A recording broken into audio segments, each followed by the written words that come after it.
say that the Pharisee did not come to the temple to pray. He came to boast. He came to boast that he was not a sinner like the rest of mankind.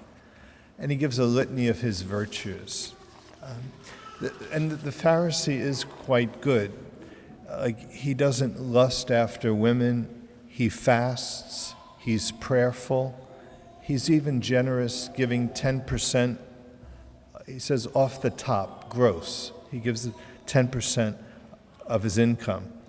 Unfortunately, the devil will allow us to conquer any vice if we maintain the ugliest one, pride. He won't bother tempting us with impure thoughts, laziness, gluttony, as long as he can keep us thinking how much better we are than the rest of humanity. Like St. Augustine says, every other kind of iniquity prompts the doing of evil deeds, but pride lurks even in good deeds to their undoing. Okay? Pride prompts us to do good deeds to their undoing. One book on pride is called Thief of the Holocaust. And the most heroic sacrifice loses its value when the motive is self-love. Okay? Giving a donation in order to have a building named after us is not the purest of motives.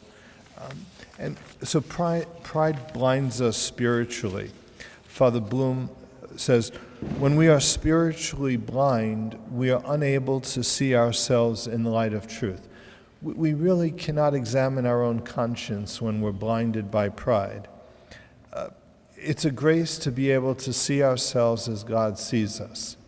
And the proud, like we say, are blinded. The Pharisees are blinded.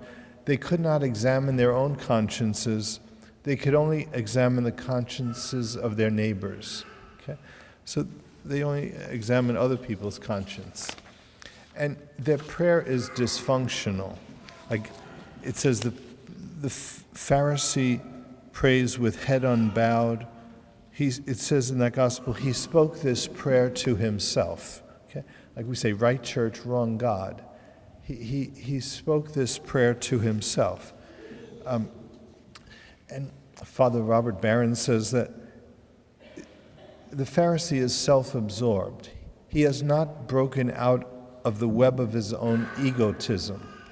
Okay? He does not allow God to break through into his world. Okay?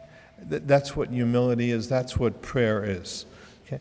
Prayer allows God to break into my world, to allow the self to be overwhelmed by God. That's the tax collector. Oh God, be merciful to me, a sinner. The first prayer is heard. The first prayer of the Pharisee is not heard, but the prayer of the publican is. The first one is not even directed to God, but the second one is. And you might see a practical application of this. Like some argue that truth does not exist. Like pride, as we said, blinds us to reality. Pride blinds us to the truth. So some people argue that truth does not exist because they cannot see it. Okay? Well, that's like the blind person arguing that color does not exist because they cannot see it. All they can see is black. Well, in the church, we live in the splendor of truth. We live in the splendor and the glory of eternal light. And so it's the people who are living in darkness who have seen a great light. Christ, like the Pharisees, couldn't recognize Jesus as the light of the world. Okay? Like we say, the inability to recognize light, to see light, is blindness. Their prayer was an exercise in self-congratulations. Okay, but humility enables us to transcend ourselves, to get outside of ourselves and to reach God. It's the prayer of the humble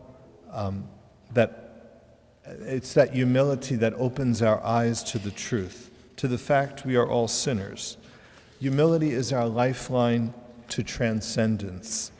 It's our lifeline to God. Okay?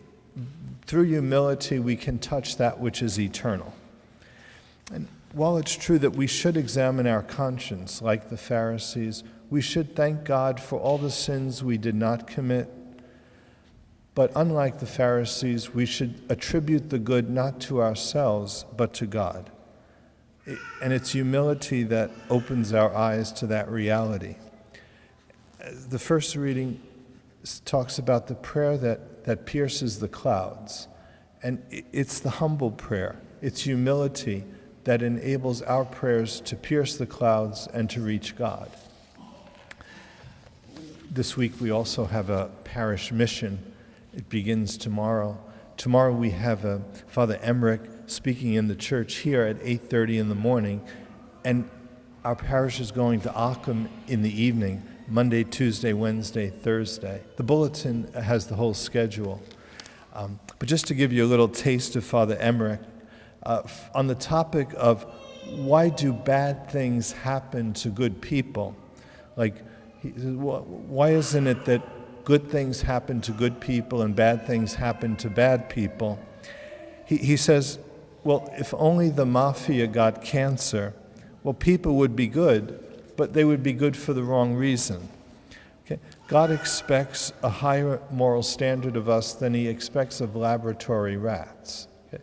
So it's animals that are unable to transcend like natural consequences, but human beings can transcend. We can reach beyond those natural situations, those trials that God allows. Father Emmerich does an impersonation of the novice mistress of Saint Bernadette. In the movie Song of Bernadette, her novice mistress is envious that the Blessed Virgin Mary appeared to Saint Bernadette and not to her. Why then should God choose you? Why not me? I know what it is to suffer. Look at my eyes. They burn like the very fires of hell. Why? Because they need sleep, which I will not give to them. My throat is parched from constant prayer. My hands are gnarled from serving God. My body is racked with pain from stone floors. Father Emmerich's commentary on that is, get off the cross, we need the wood. Okay? People who complain, he says, get off the cross, we need the wood. One final example, Father Emmerich calls Catholic voodoo. It's the Catholic version of sticking pins in the doll. Okay? It's like repeating this prayer 6 times a day, each day for 9 consecutive days, leaving 9 copies of that prayer in the church every day. Okay? So it's using good things in the wrong way. Okay? Prayer has to be connected to our interior disposition. It's not just a mere matter of externals, as it was with the Pharisees. So we can use prayers, religious things, in superstitious ways. That means using the sacramentals of the church without a resolve to becoming a better person. So we invite everyone to attend that mission either. If you attend Monday, I'm sure you'll attend the rest of the week. Monday at 8:30 a.m. here in the church, or at 7 p.m. in St. Joseph's, Aachen.